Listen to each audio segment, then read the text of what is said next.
আসসালামু আলাইকুম প্রিয় দর্শক, অন্য মঞ্চের আলাপচারিতায় আপনাদের সকলকে আমন্ত্রণ জানাচ্ছি।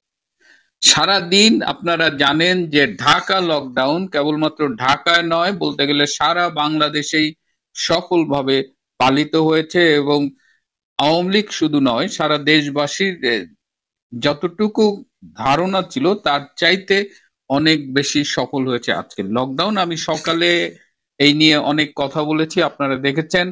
আমি শুধু বলবো, just to add few things, যে গতকাল ঢাকা শহরের কয়েকটা স্পটে এই যে উপদেষ্টা ফারুকী, সে শেখ হাসিনাকে খুব খারাপভাবে পোর্ট্রে করে সেই ফ্যাসিস্ট বানিয়ে কিছু ডকুমেন্টারি শো করেছিল এবং অধিকাংশ জায়গায় পাবলিকের ধাওয়া খেয়ে এই ডকুমেন্টারি শোগুলো আর করতে পারিনি। তার মধ্যে রবীন্দ্র সরোবর, মিরপুর 12, এখানে সব মানে শো টো সব বানচাল করে দিয়েছে জনগণ। আজকে সাংবাদিকরা যখন স্বরাষ্ট্র উপদেষ্টাকে বলছেন যে লকডাউন তো সফল হলো, তখন তার প্রতিক্রিয়া কি? এবং আজকে একটা ক্লাস 9-এর বাচ্চা, তার ব্যাগের মধ্যে, স্কুল ব্যাগের মধ্যে মুক্তিযুদ্ধের বই পাওয়ায় তাকে গ্রেপ্তার করা হয়েছে। এই ভিডিওটা আমি জাস্ট দেখাই, উপদেষ্টার ভিডিওটা।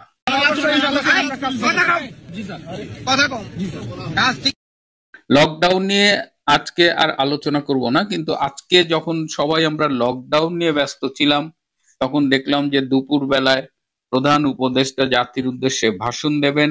এই ভাষণ শুরুতে 12টার সময় দেওয়ার কথা ছিল, তারপর সেটা 2টোয় চলে গেছে, তারপর সেটা 2:30টায় গেছে। কেন বারবার এই সময় পরিবর্তন হয়েছে? আমি একটু সকালে যাই। মার্কিন charge the affairs in Bangladesh, আপনারা জানেন, ট্রেসি অ্যান্ড জ্যাকবসন, তার বাসায় সকাল 8:30 থেকে 9:20 পর্যন্ত ইউনূসের 2 উপদেষ্টা আদিলুর রহমান এবং সৈয়দা রিজওয়ানা হাসান, তারা মিটিং করেছে। ট্রেসির বাসাতেই, গুলশানের বাসায় তারা মিটিং করেছে এবং এই 50 মিনিটের মিটিং এ অনেকগুলো গুরুত্বপূর্ণ বিষয় নিয়ে আলোচনা হয়েছে। তার মধ্যে 3টি বিষয় আমি এখন বলবো। তার মধ্যে একটা হলো যে ইউনূস শিবিরের 16 জন কর্মকর্তা, তার মধ্যে মন্ত্রী আছে, বিশেষ সহকারী আছে, বিভিন্ন দায়িত্বপ্রাপ্ত 16 জন কর্মকর্তা সেফ এক্সিট চেয়েছেন। তারা ট্রেসিকে রিকোয়েস্ট করেছে যে এই 16 জন কর্মকর্তার যেন সেফ এক্সিটের ব্যবস্থা করা হয়, তারা বাংলাদেশ থেকে নিরাপদে যেন বেরিয়ে যেতে পারে। এই সেফ এক্সিট নিয়ে আমি একটা আলাদা পর্ব করব, এর জন্য আমি আরো কিছু ইনফরমেশনের জন্য ওয়েট করছি। দ্বিতীয় হলো যে তারা ট্রেসিকে বলেছে যে ডক্টর ইউনূস সব পক্ষকে খুশি করতে গিয়ে পরিস্থিতি এমন জটিল করে ফেলেছে যে তিনি কিভাবে এটা হ্যান্ডেল করবেন তারা বুঝতে পারছে না। তাই তারা ট্রেসিকে অনুরোধ করেছে, ট্রেসি যেন ডক্টর ইউনূসকে পরামর্শ দেয় যেন সে এই জটিল পরিস্থিতি থেকে উত্তরণ ঘটাতে পারে। তৃতীয়, তারা ট্রেসিকে বলেছে যে ভাষণের পরে জামাত বিএনপি যেন কোনো সহিংস প্রতিক্রিয়া না দেখায়, সেই জন্য ট্রেসিকে ব্যবস্থা গ্রহণের অনুরোধ করা হয়েছে। এবং ট্রেসি কিন্তু পর্দার আড়াল থেকে কাজ করেছে। তারপরে ডক্টর ইউনূসের ভাষণ আপনারা শুনেছেন, মানে মানে যেটাকে বলা যায় যে আপাদমস্তক মিথ্যে মোড়া। দেশ নাকি অর্থনীতিতে উন্নতি করছে, অথচ লোকজনের কলকারখানা বন্ধ হয়ে গেছে, লোকজন বেকার হয়ে গেছে, অর্থনৈতিক সব সূচক নিচের দিকে। সব সূচক অর্থনীতির যখন নিচের দিকে, তিনি তখন কোন চোখে অর্থনীতির উন্নতি দেখেন এটা কেউ খুঁজে পাচ্ছে না। তিনি দুর্নীতি মুক্ত বাংলাদেশের কথা বলছেন, যে দুর্নীতি নাকি অনেক কমেছে, অথচ তার উপদেষ্টাদের, সেই সব উপদেষ্টাদের এপিএস পিএস দের যে দুর্নীতির কথা মিডিয়ায় আমরা শুনছি, সেটার পরে এখানে দুর্নীতি কিভাবে কমে বলে। সুতরাং তিনি আপাদমস্তক মিথ্যে কথা বলেছে। এবং আজকে সকালে উপদেষ্টা পরিষদের কিন্তু মিটিং ছিল, এই মিটিং এ প্রচুর বিতর্ক হয়েছে এবং আর্মি লেফটেন্যান্ট জেনারেল কামরুল সকাল থেকে যমুনায় উপস্থিত ছিলেন। Principal staff officer lieutenant general Kamrul, আপনারা জানেন কামরুল উপস্থিত ছিল টু মেক শিওর, কারণ একটা রিউমার শোনা যাচ্ছিল, গুঞ্জন শোনা যাচ্ছিল যে সংবিধান ছুঁড়ে ফেলে দেবে, রাষ্ট্রপতিকে অপসারণ করবে। সো কামরুল ওখানে প্রেজেন্ট থেকে এনশিওর করছে যেন এই সংবিধান বিরোধী এই কাজ কিংবা রাষ্ট্রপতিকে অপসারণের কোনো উদ্যোগ না নেওয়া হয়। এদিকে উপদেষ্টারা নানান বিতর্ক করলেও ইউনূস কারো কথা শোনেননি এবং তিনি তার মতো করে একটা ভাষণ দিয়েছেন। সেই ভাষণের একদিকে যেমন মিথ্যে তথ্য উপাত্ত রয়েছে, আর একদিকে হলো সেই ভাষণের প্রতিক্রিয়া আপনারা দেখেছেন। জামাতে ইসলামী হ্যাপি হয় নাই, they are unhappy. BNP very much unhappy, এবং জামাতে ইসলাম একই দিনে যে গণভোট এবং নির্বাচনের তারিখ ঘোষণা করেছে, এটা জামাত ইসলাম আগেই এটার বিরোধিতা করেছিল, তারা আগে গণভোট চায়। বিএনপি আবার দুটো একসাথে চায়। সব মিলিয়ে একটা তালগোল পাকিয়ে গেছে। জামাতে ইসলামী এখন বলছে যে তারা আন্দোলন চালিয়ে যাবে। আবার বিএনপির সালাউদ্দিন আহমেদ কিন্তু একটা গুরুতর অভিযোগ এনেছে যে সংবিধান সংস্কার পরিষদ নাকি একটা এরকম যেটা নাকি ঐকমত্য কমিশনের কোনো বৈঠকে আলোচনাই হয়নি, সেটাও আজকে ডক্টর ইউনূস তার ভাষণে বলেছেন। সুতরাং কেবল যে মিথ্যাচার করেছেন অর্থনীতি বা দুর্নীতি নিয়ে না, জুলাই সনদকে নিয়েও তিনি মিথ্যাচার করেছেন। এবং একটা ইন্টারেস্টিং বিষয় হলো যে ডক্টর ইউনূস যখন ইন্টারভিউ দেন, তার বিদেশে বিশেষ করে বিদেশি মিডিয়ার সাথে তিনি ইন্টারভিউ দিতে পছন্দ করেন। তার পাবলিক রিলেশনস ফার্ম, তার অনেক বাজেট আছে, তিনি দেশে যান, একটা না একটা মিডিয়া তিনি ম্যানেজ করেন। এবং সেই সময় তার যে স্বতঃস্ফূর্ততা, তার যে হাসি খুশি মুখ, কিংবা এর আগেও গত বছরও তিনি যখন জাতির উদ্দেশ্যে ভাষণ দিয়েছেন, তার যে হাসি খুশি মুখ, তার সাথে আজকের ভাষণের যদি একটু কম্পেয়ার করেন, তার মুখটা দেখলে আপনারা বুঝতে পারবেন যে সে কিরকম মানে খাদের কিনারে দাঁড়িয়ে এই ভাষণটি দিয়েছে। এবং তার উপদেষ্টা পরিষদের অনেকেই ভীষণ ক্ষুব্ধ হয়েছে তার এই একক সিদ্ধান্ত নেয়ার, এবং তিনি অনেকটা জোর করে রাষ্ট্রপতির কাছে পাঠিয়ে এই অধ্যাদেশ সই করিয়েছেন, সেটাও তিনি এককভাবে করেছেন। তো এখন এই ভাষণের মধ্য দিয়ে যে পরিস্থিতির উন্নতি হবে, মানে তার শিবিরে জামাত শিবির বা অন্যান্য তার পক্ষের রাজনৈতিক দল, সেটা তো হয়নি, বরং তারা আরো বিরোধিতার মধ্যে ঢুকে গেছে। সো ইউনূসের খুব ঘনিষ্ঠ একটি সূত্র আমাকে এটা বলেছে, এই যে আজকের এপিসোডের শিরোনাম দিয়েছি, যে বলেছে যে দিনভর যমুনায় নাটক হয়েছে, আজকে বিটিভির ক্যামেরা ক্রু সবাই এসেছিল, কথা ছিল সকাল 9টার দিকে রেকর্ডিং হবে এবং তারা সময় মতো চলে আসছে, কিন্তু সেই রেকর্ডিং 9টায় তো হয়নি, অনেক পরে হয়েছে। এবং তারা বলেছে যে আজকে ডক্টর ইউনূস যে গুবলেটটা পাকালেন, তাতে তার কফিনের শেষ পেরেকটা তিনি নিজেই মারলেন। এবং উপমহাদেশের রাজনীতিতে যে ঘটনা ঘটছে, বিশেষ করে এই যে দিল্লিতে পরশুদিন যে লালকেল্লার পাশে গাড়ি বোমা বিস্ফোরণ হলো, এবং ইন্ডিয়া কিন্তু এখনো অফিসিয়ালি তদন্ত রিপোর্ট প্রকাশ করেনি, কিন্তু তারা অনেক তথ্য পেয়েছে এবং এই তথ্যগুলো তারা বিভিন্ন দেশের সাথে অলরেডি শেয়ার করেছে। এর পাশাপাশি পাকিস্তানে একটা বোমা হামলা হয়েছে, যেখানে বেশ কিছু লোক মারা গেছে। পাকিস্তান প্রথমে বলেছে যে ভারত এই বোমা হামলা করেছে, তারপরে বলেছে যে তালেবানরা এই বোমা হামলা করেছে, তালেবানরা তো অস্বীকার করেছে। এখন পাকিস্তান বলছে যে সিলিন্ডার বিস্ফোরণ হয়ে নাকি এই এত লোক মারা গেছে। অর্থাৎ দেখেন difference between India and Pakistan.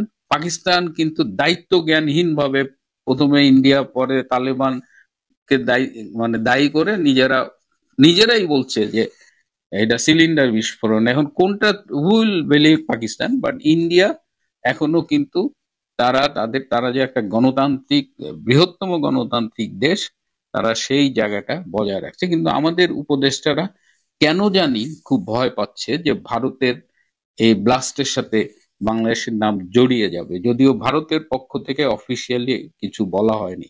আমাদের উপদেষ্টাদের এই ভীতি দেখে মনে হচ্ছে ঠাকুর ঘরে কে, আমি কলা খাইনি। প্রিয় বন্ধুরা, আমি জানি অনেকেই ধৈর্য হারিয়ে ফেলছেন, কবে ইনুস যাবে, কি হবে। ইনুস শিবিরে, ইনুসের ঘরের মধ্যে কিন্তু ভীষণ অশান্তি শুরু হয়েছে। এবং এই যে বললাম কফিনের শেষ পেরেক, এই শব্দটা তাদের কাছ থেকে আমি পেয়েছি। আজ এই মুহূর্তে আপনাদের সামনে কথা বলতে এসেছি খলিলুর রহমান কেন অজিত দোভালের ডেরায়। গত বছর 5 অগাস্ট আওয়ামী লীগ সরকার পতনের পর সত্যিকার অর্থে ভারতের মাটিতে কিংবা রাজধানী নয়াদিল্লিতে বাংলাদেশি কোনো শীর্ষ কর্মকর্তা, যদি মন্ত্রী সমমর্যাদার, মন্ত্রী পদমর্যাদার কোনো কর্মকর্তার পদধূলি দিল্লিতে বা পা পড়েছে এমনটা কিন্তু হয়নি। কিন্তু প্রথমবারের মতো জানা গেল যে গত 2-3 দিন ধরেই এই আলাপটা চলছে, কিন্তু কোনো গণমাধ্যমে আসেনি বিধায় আলাপ করবার প্রয়োজন মনে করিনি। কিন্তু আজকে এটি গণমাধ্যমে প্রকাশিত হয়েছে যে বাংলাদেশের জাতীয় নিরাপত্তা উপদেষ্টা, ভারতের জাতীয় নিরাপত্তা উপদেষ্টা অজিত দোভালের আমন্ত্রণে আঞ্চলিক নিরাপত্তা সংক্রান্ত একটি সম্মেলনে যোগদানের জন্য আগামী 18 নভেম্বর নয়াদিল্লি যাচ্ছেন। এর আগে বাংলাদেশ এবং ভারতের কর্তৃপক্ষের, ঊর্ধ্বতন কর্তৃপক্ষের মধ্যে কয়েক দফা বৈঠক হয়েছে, সেগুলো দেশের বাইরে 2-1টি দেশে হয়েছে। যেমন গত বছর আওয়ামী লীগ সরকার পতনের পরই সাথে সাথে সেপ্টেম্বর মাসে নিউ ইয়র্কের জাতিসংঘ সাধারণ পরিষদ অধিবেশনের সাইড লাইনে বাংলাদেশের পররাষ্ট্র উপদেষ্টা মোহাম্মদ তৌহিদ হোসেন এবং ভারতের বিদেশ মন্ত্রী ডক্টর এস জয়শঙ্করের মধ্যে প্রথম 2 দেশের মধ্যে একটা সাক্ষাৎ হয়। সেখানকার আলোচনা ও সিদ্ধান্ত মতে গত বছরের ডিসেম্বরে ঢাকায় 2 দেশের পররাষ্ট্র সচিব পর্যায়ের বৈঠক অনুষ্ঠিত হয়। আবার চলতি বছরের এপ্রিলে ব্যাংককে বিমস্টেক শীর্ষ সম্মেলনের সাইড লাইনে মুখোমুখি বৈঠক হয় প্রধান উপদেষ্টা ডক্টর মোহাম্মদ ইউনুস এবং ভারতের প্রধানমন্ত্রী নরেন্দ্র মোদীর।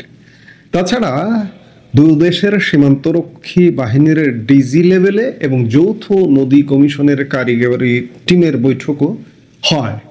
পরবর্তীতে বাংলাদেশের পক্ষ থেকে কনসুলার সংলাপ এবং বাণিজ্য সচিব পর্যায়ের বৈঠকের প্রস্তাব থাকলেও দিল্লি তাতে সাড়া দেয়নি। কিন্তু এবার ভারতের জাতীয় নিরাপত্তা উপদেষ্টা অজিত দোভালের আমন্ত্রণে নিরাপত্তা সংক্রান্ত আঞ্চলিক এক সংলাপে অংশ নিতে আগামী সপ্তাহে, দ্যাট মিনস 18 নভেম্বর তিনি আসলে যাবেন।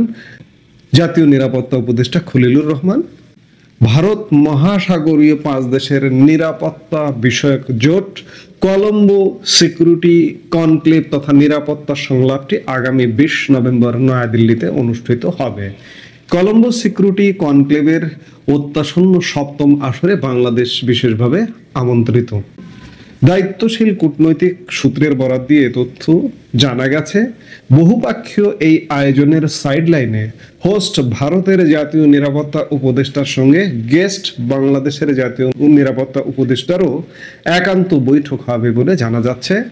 ক্রম পরিবর্তনশীল উপ আঞ্চলিক রাজনীতি, ভূ রাজনৈতিক বাস্তবতা, বিশেষত 2 দেশের নিরাপত্তা সংশ্লিষ্ট বিষয়াদি আলোচনায় স্থান পেতে পারে। দিল্লিতে অবস্থান করা বাংলাদেশের নির্বাসিত প্রধানমন্ত্রীকে নিয়ে কোনো আলোচনা হবে কিনা সে বিষয়ে কিছু জানা যায়নি। উল্লেখ্য, শেখ হাসিনাকে ফেরাতে চিঠি পাঠানো হলেও 2 দেশের দায়িত্বশীল প্রতিনিধি পর্যায়ে আলোচনা এ নিয়ে কথা হয়েছে খুব সামান্য, যার জন্য বাংলাদেশ চিঠি দিয়েছে ঠিকই, কিন্তু আজও পর্যন্ত দিল্লি বাংলাদেশের সরকারের কাছে শেখ হাসিনার প্রত্যাবর্তন বা ফেরত বিষয়ে সেই চিঠির কোনো জবাবই দেয়নি, চিঠিকে আসলে পাত্তাই দেয়নি। এ নিয়ে একাধিকবার মিডিয়ায় পররাষ্ট্র উপদেষ্টা মোহাম্মদ তৌহিদ হোসেনের দৃষ্টি আকর্ষণ করা হলেও তিনি বরাবরই এই বিষয়টি এড়িয়ে গেছেন। খলিলুর রহমান যাচ্ছেন আঞ্চলিক নিরাপত্তা সংক্রান্ত সম্মেলনে। এই খলিলুর রহমান কিন্তু সকল কাজের কাজী। আপনারা দেখেছেন যে পররাষ্ট্র উপদেষ্টাকেও আপনি অনেক পররাষ্ট্র বিষয়ে কাজে পাবেন না, কিন্তু খলিলুর রহমানকে পাবেন। তারেক রহমানের সাথে লিয়াজো করতে হবে, বৈঠক করতে হবে, কিংবা যুক্তরাষ্ট্রের সাথে লিয়াজো করতে হবে, যুক্তরাষ্ট্রের বাণিজ্য ডিল করতে হবে, কিংবা করিডোর নিয়ে কাজ করতে হবে, বন্দর নিয়ে কাজ করতে হবে, সবকিছুর মধ্যে কিন্তু খলিলুর রহমান আছেন। খলিলুর রহমান কি শুধুমাত্র একটা নিরাপত্তা সম্মেলনেই যোগদান করতে যাচ্ছেন, নাকি আরো অনেক কিছু? ভারতের সাথে কি বিশেষ কোনো নেগোসিয়েশনের ব্যাপারও থাকতে পারে? আসন্ন নির্বাচনে আওয়ামী লীগের অংশগ্রহণ, অন্তর্ভুক্তিমূলক নির্বাচন। ভারত সদা সর্বদা একটি কথা স্পষ্ট করে বলে আসছে যে আমরা একটি অবাধ, নিরপেক্ষ এবং অন্তর্ভুক্তিমূলক নির্বাচন প্রত্যাশা করি, এবং এমন একটি নির্বাচন প্রত্যাশা করি যে নির্বাচনটি পৃথিবীর সবার কাছে গ্রহণযোগ্য হবে, এবং আমরা সেই নির্বাচিত সরকারকে সহযোগিতা করব, সেই নির্বাচিত সরকারের সাথে কাজ করব।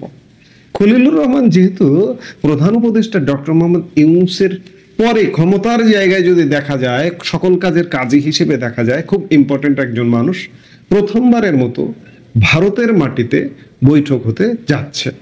এর আগে যে বৈঠকগুলো হয়েছে সব বাহিরে হয়েছে, বাহির দিয়ে বহির্দেশে, কিন্তু এবার হচ্ছে নয়াদিল্লির মাটিতে সম্মেলন, পাশাপাশি অজিত দোভালের সাথে সাইডলাইনে বৈঠক হবে নিশ্চয়ই। তাহলে কি ইউনূস সরকার কি কোনো নেগোসিয়েশনে যেতে চাইছে ভারতের সাথে? নেগোসিয়েশনটা হলো কিনা এটি বোঝা যাবে। আমি বারবার বলি যে এই নভেম্বরে অনেক কিছু পরিষ্কার হয়ে যাবে। খলিলুর রহমান ফেরত আসবেন, আওয়ামী লীগের রাজনীতি, আওয়ামী লীগের নির্বাচনে অংশগ্রহণ, কিংবা আরো প্রশ্ন আছে যে ইউনূসই আসলে নির্বাচন করতে পারবে কিনা, ইউনূসই নির্বাচন করে যাবে কিনা। এই আলাপটা খুব জোরালো ভাবে আসছে যে ফেব্রুয়ারিতে নির্বাচন করতেই হবে, কারণ সেনাবাহিনী কিন্তু ফেব্রুয়ারির পরে আর থাকবে না। আপনারা জানেন গত 12 নভেম্বর সর্বশেষ অর্ধেক সেনাবাহিনী মাঠে আছে, অর্ধেক উঠে গেছে। এই অর্ধেকের জন্য ম্যাজিস্ট্রেসি পাওয়ার জারি হয়েছে 12 নভেম্বর থেকে 28 ফেব্রুয়ারি পর্যন্ত, 3.5 মাসের জন্য। এই 3.5 মাসের জন্য যদি নির্বাচন না করতে পারে সরকার, এবং অবাধ, নিরপেক্ষ, অন্তর্ভুক্তিমূলক নির্বাচন, একপাক্ষিক নির্বাচনে সেনাবাহিনী সহযোগিতা করবে না, এরপরে সেনাবাহিনী থাকবে না। কাজেই ইউনূস সরকার একান্তভাবে চাইছে নির্বাচনটা করে যেতে, এবং করে যাওয়ার ক্ষেত্রে ভারতের বিশেষ মতামত থাকবে নিশ্চয়ই। মতামতটা ওইটাই, অবাধ, নিরপেক্ষ, সুষ্ঠু, অন্তর্ভুক্তিমূলক নির্বাচন। ভারত এখনো কখনো বলেনি যে আওয়ামী লীগকে নির্বাচনে অংশগ্রহণ করতে দিতে হবে, কিংবা বিশেষ কোনো দলকে নিয়ে বলেনি। ভারত চাইছে অবাধ, নিরপেক্ষ, অন্তর্ভুক্তিমূলক নির্বাচন। এই আলাপগুলো নিশ্চয়ই হবে। আমরা যেটি বললাম যে আমরা খলিলুর রহমান ফিরে এসে কার্যক্রম শুরু, কি কার্যক্রম হয় নির্বাচন নিয়ে, তার উপরে নির্ভর করবে যে আসলেই ভারতীয় সিগন্যাল নিয়ে এলো কি না। আমরা নিশ্চয়ই সেগুলো দেখার জন্য অপেক্ষা করব। এই মুহূর্তে এ পর্যন্তই। সবাই ভালো থাকুন, সুস্থ থাকুন।